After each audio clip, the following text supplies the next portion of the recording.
TV Batuíra Portugal, para lá do amanhã. Olá, muito boa tarde a todos e a todas.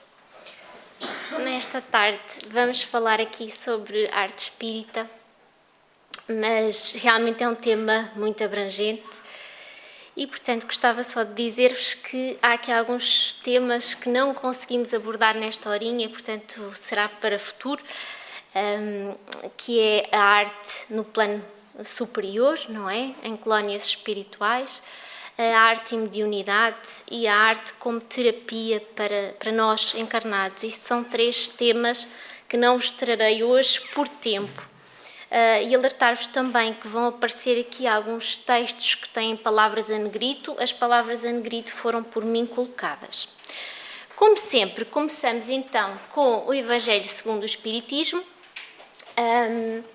em que no ponto 16 do capítulo do texto da Beneficência, aliás, diz: todos vós que podeis produzir, dai o vosso gênio, dai as vossas inspirações, dai o vosso coração, que Deus vos abençoará. Poetas, literatos, que só pela gente mundana sois lidos, satisfazei-lhes aos lazeres, mas consagrai o produto de algumas de vossas obras a socorro aos desgraçados. Pintores, escultores, artistas de todos os géneros, venham também a vossa inteligência em auxílio dos vossos irmãos. Não será por isso menor a vossa glória e alguns sofrimentos haverá de menos. Todos vós, todos nós, podeis dar, qualquer que seja a classe a que pertençais, alguma coisa de pontos que podeis dividir. E estamos aqui então para estudar um bocadinho de arte, e arte vem do latim ars, que significa uma técnica ou habilidade.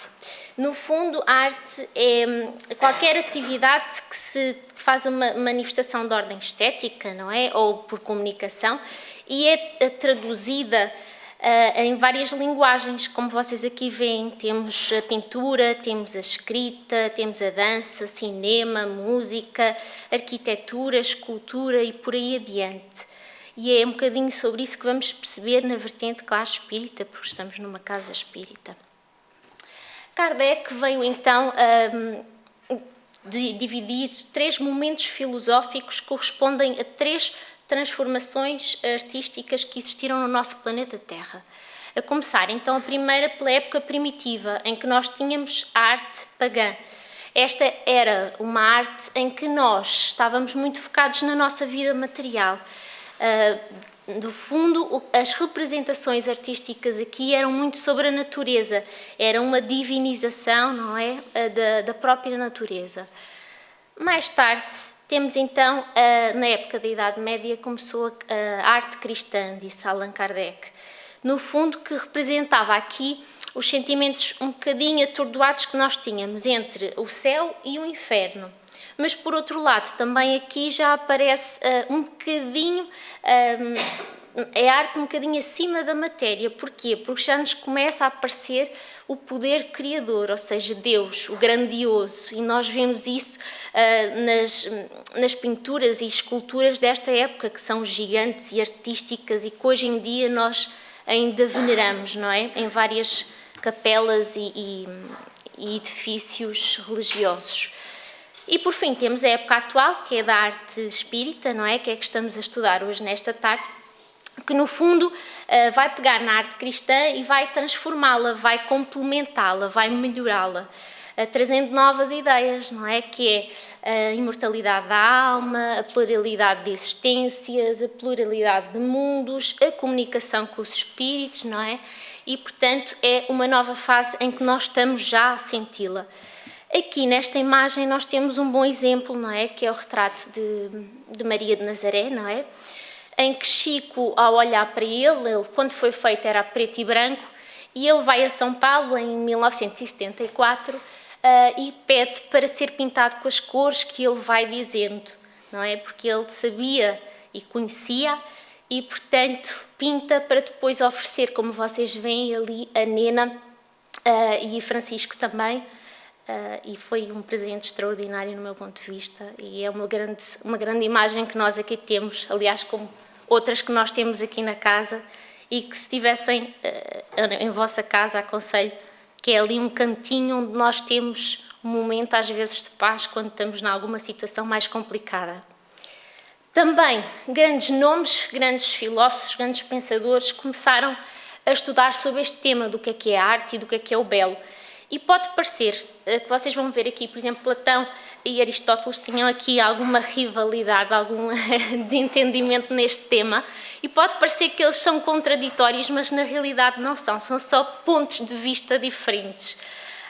Então, na Antiguidade Clássica temos Platão, que nos vem dizer que a arte de imitar está bem longe da verdade, ou seja, ele achava que a arte era um imitar da natureza, era uma cópia que o homem fazia.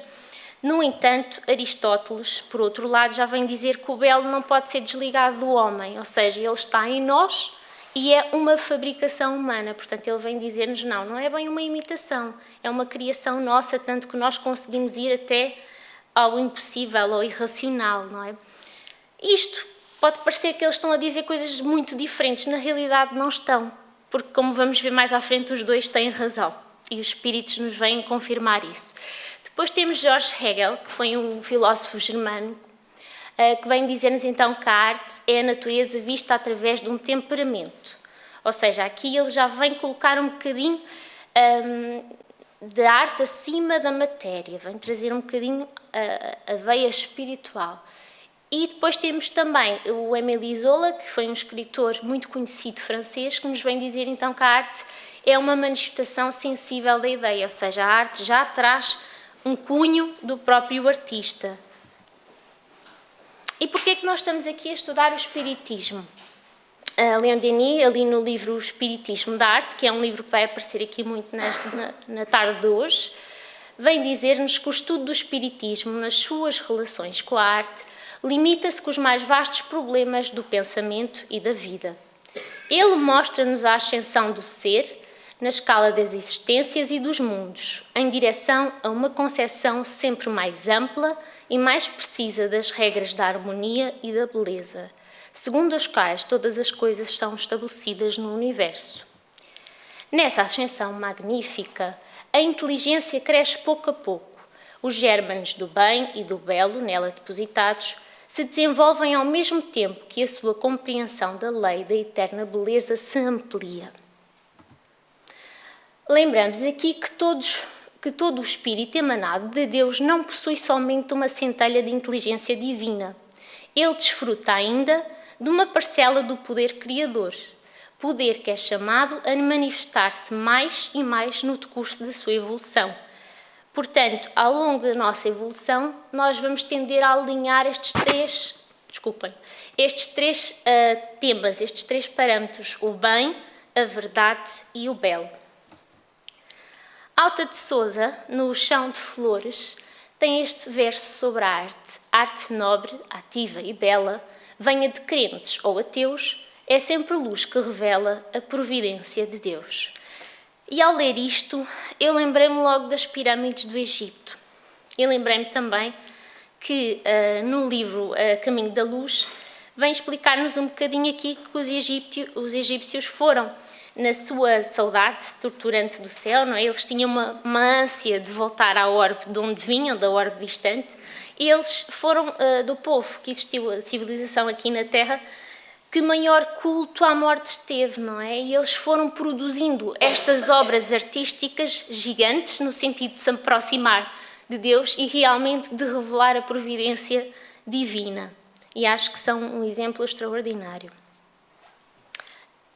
Em resumo, a lei eterna do universo, o objetivo sublime da criação é a fusão do bem com o belo. Esses dois princípios são inseparáveis. Eles inspiram toda a obra divina e constituem a base essencial das harmonias do cosmos. E, como se nós ainda tivéssemos alguma dúvida, vem-nos o apóstolo Paulo, no livro dos Espíritos, dizer que o objetivo da criação consiste no culto harmonioso do belo, do bem, idealizados pelo arquiteto humano, homem-Deus, por Jesus Cristo. Portanto, aqui não há dúvidas. Belo e bem estão de mãos dadas. Sobre o sentido da arte, eu fui à procura aqui na Vinha de Luz e no prefácio Emmanuel vem-nos dizer: meu amigo, no vasto caminho da terra, cada criatura procura o alimento espiritual que lhe corresponde à posição evolutiva. A abelha suga a flor, o abutre reclama despojos, o homem busca emoções. E agora vem a parte importante, mas ainda mesmo no terreno das emoções, cada espírito exige tipos especiais. E só este trechinho já nos vem dizer uma coisa importante, que é tudo aquilo que nós vemos, visualizamos, vem dizer o que nós somos e, sobretudo, o nosso estado evolutivo. Toda a forma de arte que nós buscamos, seja espírita ou não, vai-nos dar já essa indicação. Portanto, não esquecer que parte moral, intelectual e estética estão sempre de mãos dadas. Ou seja, para a evolução do espírito é necessário amor, sabedoria e a parte de beleza. Tem de ter os três, não a beleza que nós estamos habituados aqui a pensar, como já vamos ver. Ora, falámos também sobre o Criador e o pensamento criador e temos então a educação do espírito, que nos vem dizer: sendo filhos de Deus, somos criadores por excelência. E a nossa criatividade manifesta-se através dos diversos canais de expressão.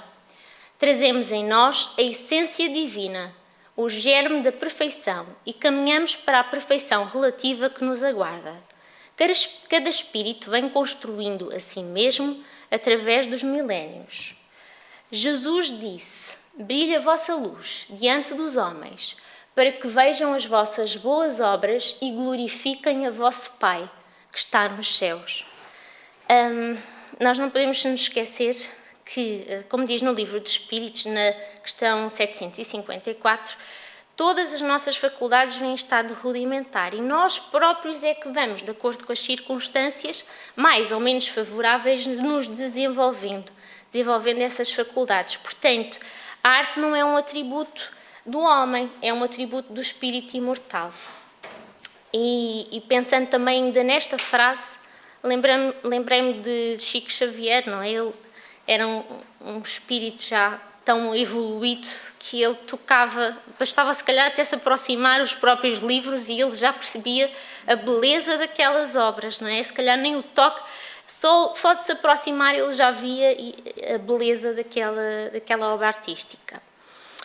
Agora, sobre o artista, nós temos em Consolador, na 161, aliás, o artista verdadeiro é sempre o médium das belezas eternas e o seu trabalho, em todos os tempos, foi tanger as cordas mais vibráteis do sentido humano, alcançando-o da terra para o infinito e abrindo em todos os caminhos a ânsia dos corações para Deus, nas suas manifestações supremas de beleza, de sabedoria, de paz e de amor. Ainda neste tema, trazendo agora o grande enigma, este livro foi um livro que Leon Denis veio dizer que ele desenvolveu ensaiando, percorrendo vários locais, montanhas, rios, luar, ou seja, ele esteve envolto em natureza para produzir, e não é à toa que o livro se chama O Grande Enigma, não é? Então agora vamos falar-nos um bocadinho sobre a contemplação da arte, não é? A contemplação e a meditação provocam o despertar das faculdades psíquicas e por elas todo o mundo invisível se abre à nossa percepção. Vejam a importância da arte, já começa aqui, não é? Há momentos de êxtase em que a alma se transporta fora do seu invólucro e abraça o infinito. Horas de intuição e entusiasmo, em que o influxo divino nos invade qual uma onda irreversível e que o pensamento supremo vibra e palpita no nosso íntimo, onde brilha por um instante a centelha do gênio.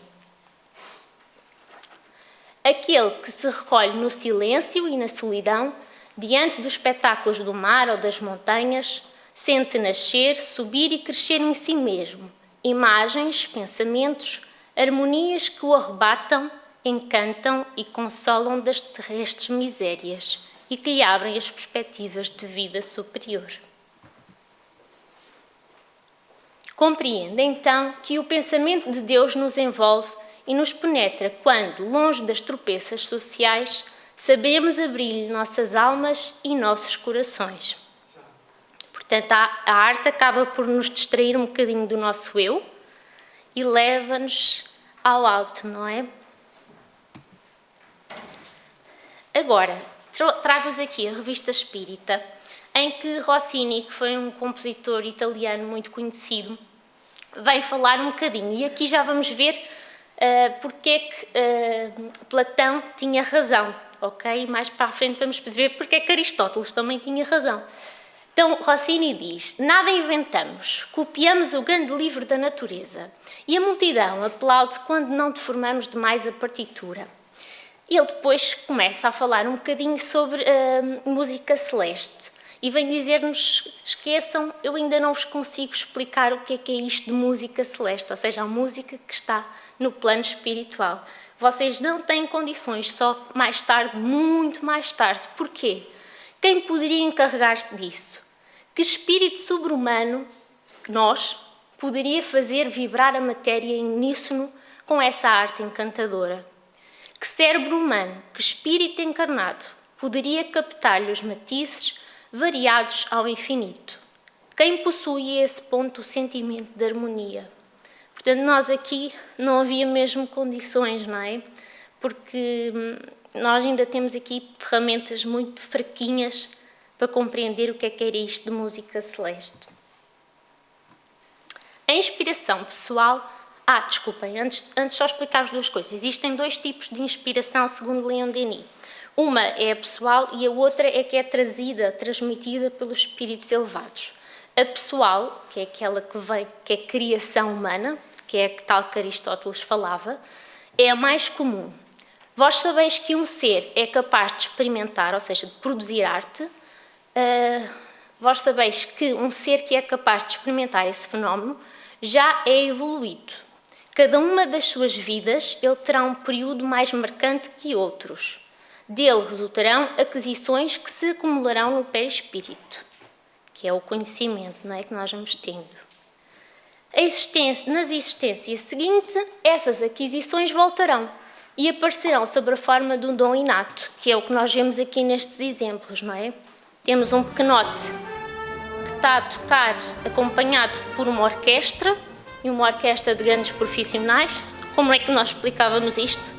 Se não pelo que Leon Denis nos veio dizer, não é? Depois temos esta menina do meio, que é a Kiane, que é uma grande artista que desde os 14 anos produz grandes telas e ela diz-nos que a inspiração é divina, não vem dela, ou seja, ela diz que as ideias surgem na cabeça sem ela saber como e ela atribui a Deus. E depois temos aquele pequenote a tocar piano de forma extraordinária, com 4 aninhos. Como é que nós explicaríamos isto, se não pela esta explicação que Leon Denis nos deu? Não há forma, não é?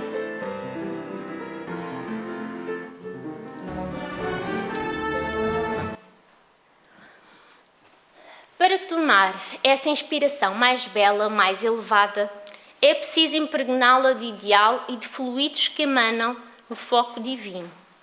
Vós sabeis que os amigos invisíveis velam pelos seres que lhe sentem que são dignos de serem protegidos e encorajados. Do espaço, os espíritos superiores apresentam pressentem a pequena chama criada pela inspiração pessoal. Para torná-la mais brilhante, pela prece, se Deus o permite, esses guias irão buscar, nas esferas onde reinam radiações maravilhosas, os elementos da vida criadora que alimentarão essa pequena chama e dela farão brotar a centelha de talento. Isto vai explicar agora a passagem seguinte que vocês vão ver. Aqui o que acontece na inspiração muitas vezes é o nosso orgulho é que acaba por ser a grande barreira da inspiração e é isso que a faz secar, o orgulho, a vaidade, porque acaba por afastar estes espíritos que nos estão a intuir e a ajudar neste processo de criação. Ainda no espiritismo da arte, temos agora Mozart, que vem então dizer-nos que muitas vezes lhe perguntaram como é que ele compunha e queriam saber o método e qual era o segredo para ele compor músicas tão extraordinariamente. E ele diz: quando estou em boa disposição e completamente só, durante o meu passeio, os pensamentos musicais vêm-me em abundância. Não sei de onde vêm esses pensamentos, nem como eles me chegam. A minha vontade não tem nenhum poder nisso. Portanto, aqui nós vemos nitidamente que só podia ser aquela ajuda espiritual, não é? Inspirar. Agora um bocadinho sobre o senso artístico. A evolução desse senso artístico íntimo, a faculdade de expressá-lo, desenvolve-se nas almas de vida em vida e termina por produzir o talento, o gênio, como nós já vimos. Nos aspectos superiores da arte, o artista encontra a alta concepção da beleza eterna. Ele compreende que a sua fonte única está em Deus. Do infinito, essa fonte lança sobre todos os seres e penetra de acordo com o seu grau de receptividade. Qual é então agora a finalidade? A beleza é um dos atributos divinos. Deus pôs nos seres e nas coisas esse encanto misterioso que nos atrai, nos seduz, nos cativa e enche a alma de admiração, às vezes de entusiasmo. A arte é a busca, o estudo, a manifestação dessa beleza eterna, da qual percebemos aqui na Terra apenas um reflexo. O objetivo essencial da arte, já dissemos, é a busca e a realização da beleza. É, ao mesmo tempo, a busca de Deus, uma vez que Deus é a fonte primeira e a realização perfeita da beleza física e moral. Portanto, quanto mais a inteligência se apurar, se aperfeiçoa e se eleva o espírito para que se impregne a ideia do belo. Como nós já vimos, os três conceitos estão juntos. Quanto mais a inteligência se purifica, se aperfeiçoa e se eleva, mais se impregna a ideia do belo. O objetivo essencial da evolução será, portanto, a procura e a conquista da beleza, a fim de realizá-la no ser e nas suas obras. Tal é a regra da alma na sua ascensão infinita. Portanto, esta procura e conquista da beleza não é a beleza do nosso cabelo, a beleza da nossa pele, é a beleza interior. E como se isso não bastasse, nós vamos ver aqui a arte que foi materializada por Deus e que está connosco todos os dias. Aqui nós temos o exemplo extraordinário da constelação de Capela, por exemplo. Aqui, do nosso planeta Terra, tão extraordinário, não é? Que obras incríveis Deus criou e que estão aqui para nós todos os dias, para nós percebermos e compreendermos a grandeza do nosso Pai.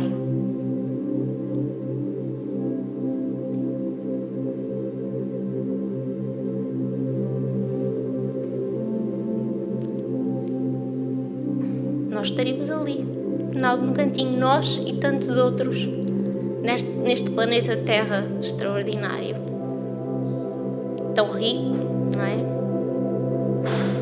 Com tanta variedade, com tantos fenómenos, e aqui só estamos a ver mesmo assim, de longe.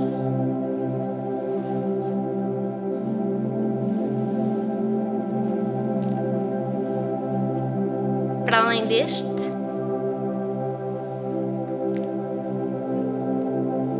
temos também os nossos mares, com tanta diversidade, não é? Com tantas espécies extraordinárias e diferentes, algumas que continuamos ainda a descobrir que existem, e lá estão elas, tão variadas. Depois, os nossos animais do ar, não é? Também tão diferentes.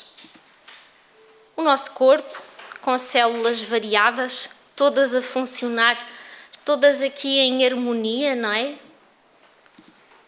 Os animais da terra, também tão extraordinários, todos muito diferentes uns dos outros. inclusive aos mais pequeninos, que nós nem damos conta. Os nossos próprios órgãos também tão extraordinários. A nossa célula, nós temos na nossa célula estes elementos todos, cada um com a sua função. Um produz energia, outro proteínas, outro substâncias, outro faz a digestão celular e estão todos aqui em harmonia a funcionar. Isto, se não é arte divina, não sei. Nossas células em divisão.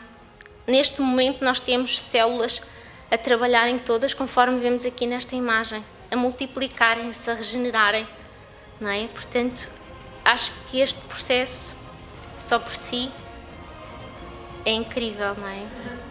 Todos os dias, várias vezes ao dia, milhões e milhões de células estão neste processo.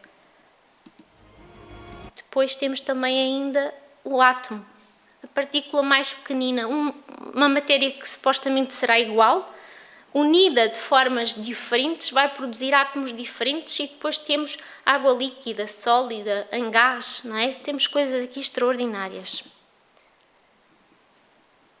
Todos os seres são sensíveis à música. Até os animais recebem a vossa influência. Os próprios insetos sentem as vibrações. A música é uma impressão especial que invade todo o nosso ser fluídico. Lança-o no êxtase, na beatude. Faz com que ele sinta sensações de alegria, de quietude, ou então, se a arte não for boa, outros sentimentos de menores, não é? Ainda Rossini, agora sobre o poder da arte. Oh sim, o espiritismo terá influência sobre a música. Como não seria assim? O seu advento mudará a arte, depurando-a. Aquela terceira fase que Allan Kardec nos disse.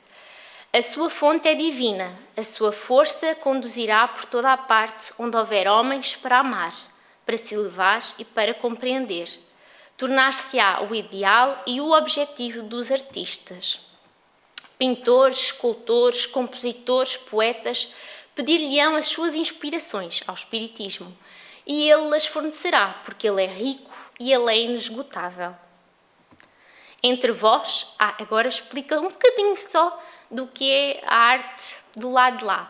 Entre vós tudo é grosseiro, um instrumento de tradução e um instrumento de percepção. Entre nós tudo é subtil, vós tendes o ar, nós temos o éter. Tendes o órgão que obstrui e vela, nós a percepção é direta e nada a vela. Entre vós o autor é traduzido, entre nós fala-se em intermédio e na linguagem que exprime todas as concepções.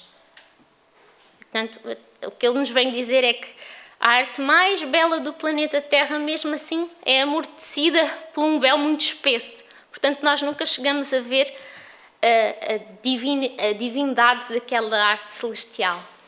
A influência da música sobre a alma, sobre o seu progresso moral, é reconhecida por todo o mundo.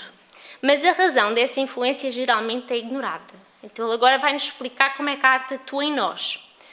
A sua explicação está inteiramente relacionada neste facto. A harmonia coloca a alma sob o poder de um sentimento que a desmaterializa.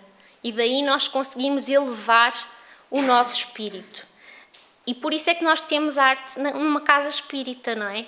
No fundo é para que cada um de nós, quando aqui entra, pedimos sempre para que as pessoas não falem, para se sintonizarem com a música e com o ambiente que aqui está já preparado pela espiritualidade, não é? A música no fundo faz com que mantenhamos o nosso estado vibratório numa boa sintonia e isso vai permitir com que a espiritualidade possa trabalhar aqui, não é? Vai-nos facilitar o trabalho, como a Rosarinho explicou no início. Agora, já estamos aqui a chegar mais perto do final e eu trago-vos um desafio para a vossa semana, que espero que abracem. Eu também vou tentar fazer a minha parte, mas vamos perceber um bocadinho, antes de vos lançar o desafio, vamos perceber um bocadinho porque é que o desafio vai ser lançado. A decadência das artes, ou seja, a arte em geral, não a arte espírita, no século atual é o resultado inevitável da concentração das ideias nas coisas materiais. E esta concentração, por sua vez, é o resultado da ausência de qualquer crença na espiritualidade do ser. Portanto, a ausência de fé, ou a fé não esclarecida, é impotência completa para criar qualquer obra bela, não é? É o que ele nos está a dizer. É matematicamente exato dizer que sem a crença, as artes não têm a vitalidade possível. E toda a transformação filosófica traz, necessariamente, uma transformação artística paralela. Mais uma vez, Allan Kardec, que nos tinha explicado já as 3 fases.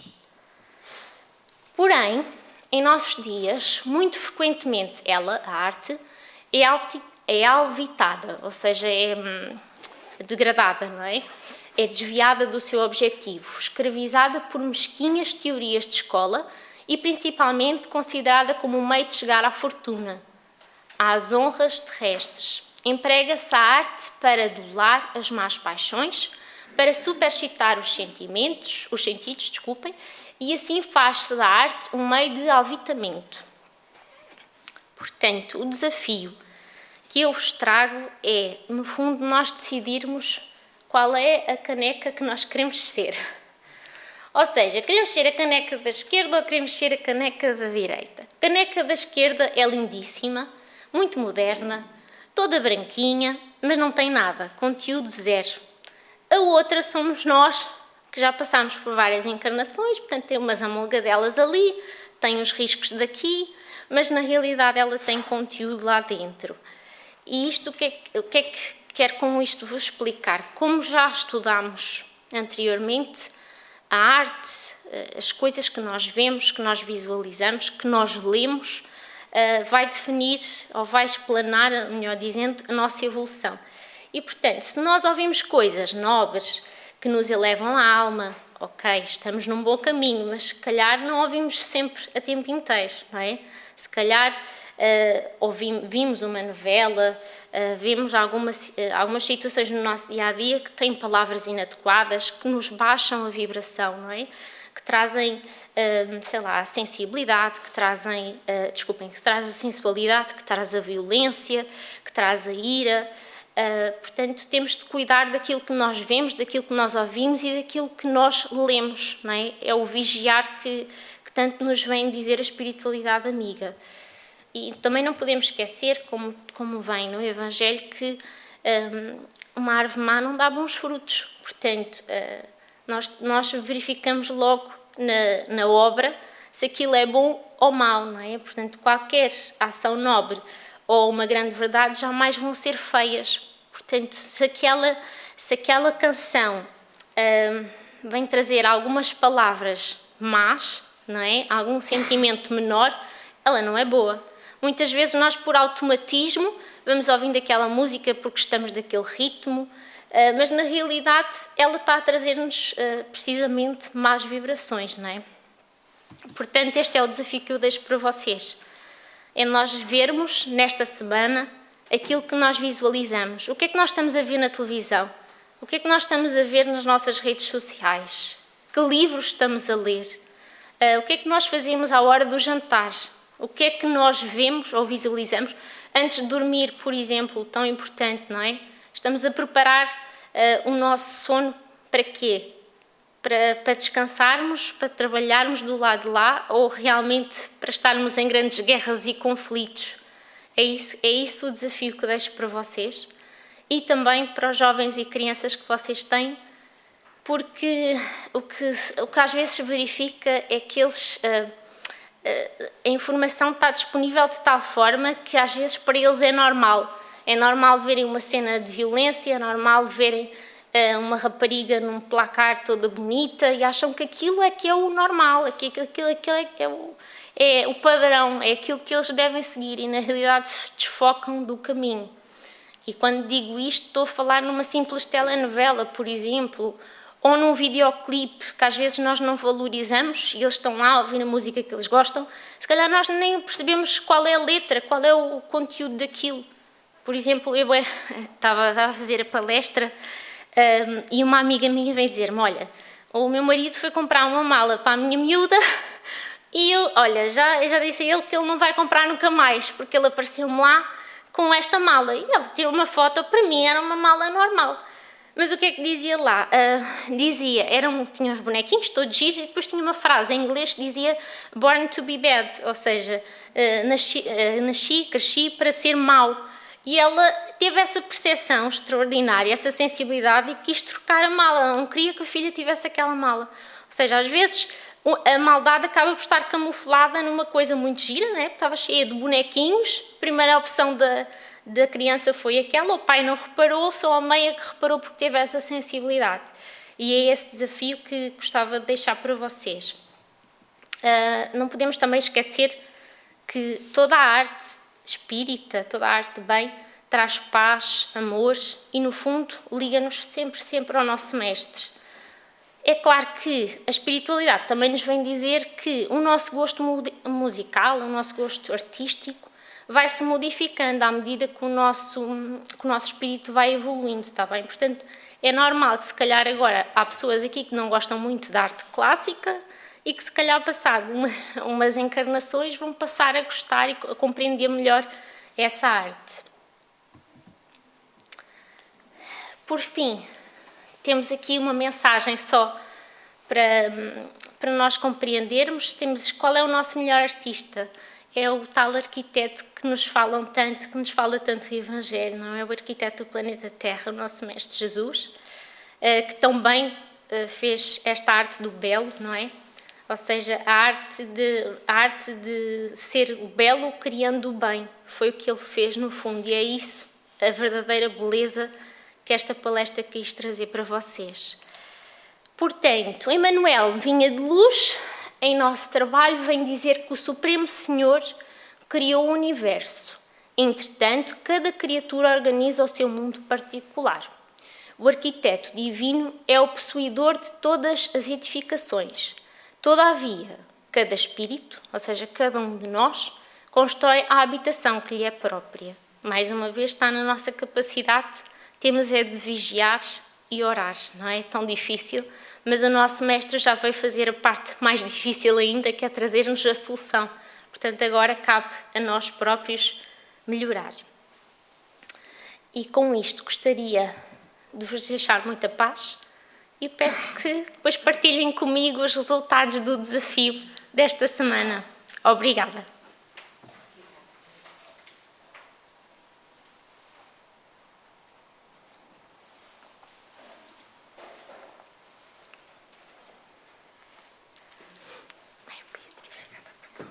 Obrigada. Podes sentar aqui.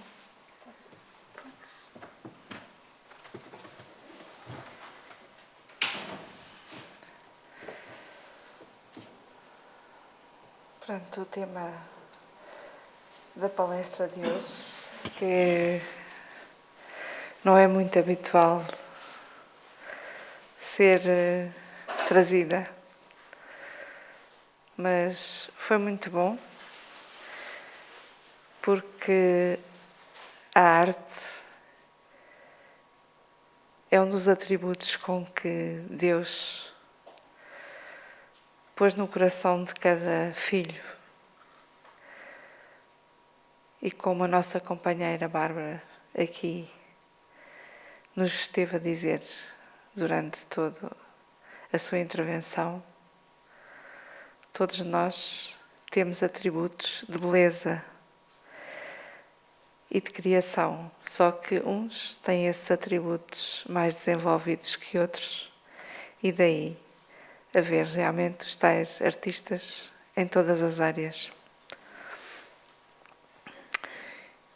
E vamos agradecer ao mestre paisagístico e arquiteto divino da beleza e do amor, que nos trouxe todo o conhecimento que desde sempre existiu nas leis do Pai. Hoje, como ontem, ainda um ontem presente, a humanidade evoluiu um pouco e teve, desde o início da criação, que Deus dispôs na natureza, na Terra, neste planeta, todas as belezas, e começou pela natureza. A natureza é uma beleza enorme, sem fim, como o amor do Pai é por nós. E como também nos é aconselhado, orai e vigiai. Vivemos no nosso tempo, as coisas do nosso tempo, mas dizem-nos, vigiai os caminhos por onde andamos. Tenhamos atenção a nós próprios e às nossas famílias, principalmente às nossas crianças, pelas mensagens subliminares que muitas vezes são vestidas de uma beleza que no fundo o não é. Saibamos, pois, através da vigilância em nós próprios e também da oração, que sejamos esclarecidos, intuídos, para que escolhamos o melhor caminho. E assim, muito agradecidos a Jesus, ao Pai Criador, a toda a espiritualidade maior, aos benfeitores desta casa, Batuíra, o Velho Serrano,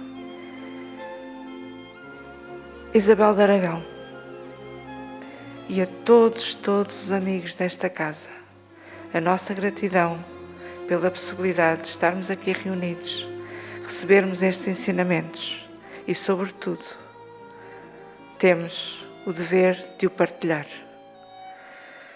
Agradecemos as bênçãos aqui derramadas neste salão, encarnados e desencarnados, assim como todas as bênçãos e tudo o que cada um de nós tem necessidade na sala do passe. A nossa gratidão imensa, e pedimos a Jesus que nos acompanhe ao longo da semana que vai nascer e que levemos para nós o equilíbrio e o distribuamos e partilhemos com a nossa família, com os nossos amigos e, quiçá, mesmo com os desconhecidos, um bom dia e por que não. Obrigada, Jesus. Obrigada, Mestre e Médico das nossas almas. Obrigada. E sejamos todos confiantes em Ti. E que assim seja. Não se esqueçam das vossas águas. TV Batuíra Portugal. Para lá do amanhã.